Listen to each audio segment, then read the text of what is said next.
Anyway, joining me right now with their thoughts on the politics of all this, Rachel Campos Duffy from the Libre Initiative and Fox News contributor Leslie Marshall. Good to see both of you. You know, You too, I want to ask about sort of the political implications, because it seems as though, Leslie, when there's something like this that happens, people want change.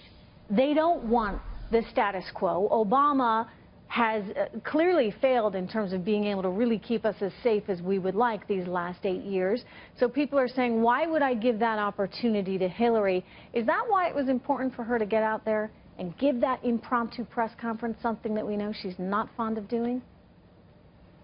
I think especially leading up to the debates, it's essential that both candidates show the country how they're so different from one another, not just in their ideas and their plans, their blueprints for the future with regard to terrorism, specifically with regard to ISIS, but also their temperaments.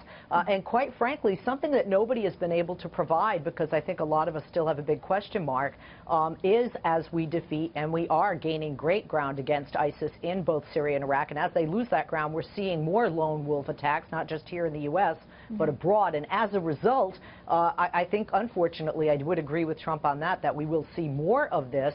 But how do we stop that? How do we stop that lone wolf sitting there at their computer who has get sucked into this radicalized ideology? You know, but there's something, I think, for a lot of Americans, Rachel, that they find very appealing about the simple language of Donald Trump. In this case, you know, saying, look, we're going to knock the hell out of those terrorists, because that's kind of how people feel.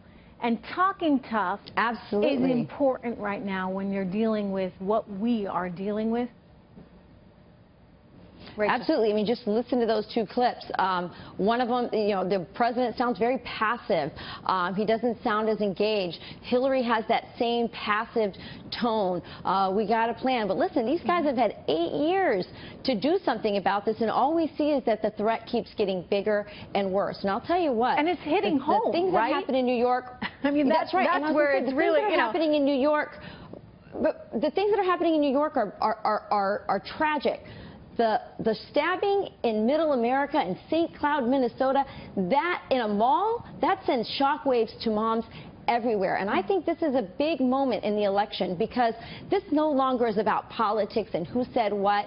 This is about your kids. This is about safety. And if you're not safe in St. Cloud, Minnesota, you're not safe anywhere in America. I apologize. We are short on time, but I'm going to see you guys in a little bit, so